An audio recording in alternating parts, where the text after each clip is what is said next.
Making do with what is available is paramount these days. In taking over the 1799 farmhouse where I grew up, I found no lack of ways to fill the short, late fall days in Maine. Building a lean-to style pole barn off the end of the house had been a bee in my bonnet for a few years, and I could smell the pollen. I needed a good dry place to keep my brand new 1957 Ford 641 Workmaster tractor, and set to giving that old red ox a suitable hovel for the impending winter. 100 yards up the hill behind the homestead stood an arrow-straight 80-foot-tall white pine tree that I introduced to the ground with my chainsaw in the sharp early morning light. With that wonderful new tractor and a logging winch, I twitched the whole tree out of the woods and over to my work site on the other side of the house. Helped by the magic of hydraulics, I was able to single-handedly lift the entire tree horizontally up onto two notched stumps to get it off the ground. In doing this, I as easily as possible, I suppose, peeled all the bark off the tree with my 100-year-old drawknife.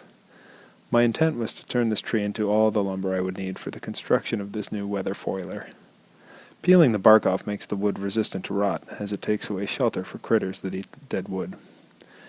Once peeled, I called on Ben, a dear friend who came by with his 40-year-old fire-breathing monster of a chainsaw with a special chain on it for cutting with the grain of the tree, or ripping, as is known among those who rip trees in half.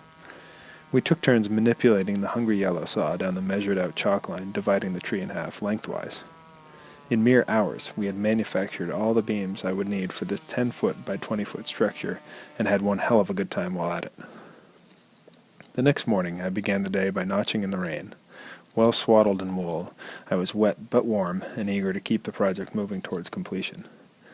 As with many of my building jobs, the design and plan was an evolving process, constantly in flux based on the materials I was working with and the tools available. I measured and cut with my chainsaw the mortises and tendons for the bent or outside wall. I cleaned up the notches with a razor-sharp hand chisel called a slick. With holes dug for all 4 end posts, I was ready to put that pine back up in the air. Another friend fortuitously stopped by to take a look at the deer hanging in my woodshed, and I dragooned him into helping me hoist the two 22-foot-long half-trees up into the position on top of the vertical posts. With the skeleton complete, I spent the next morning dancing light-footed on the rafters like a log driver as I lay down the skin. I salvaged a bunch of old roofing and bits of lumber from a shed that a neighbor was going to burn, and was able to patch together all the metal I'd need to cover the roof. The back and the outside walls will be made of next winter's firewood, each year new walls and weird windows.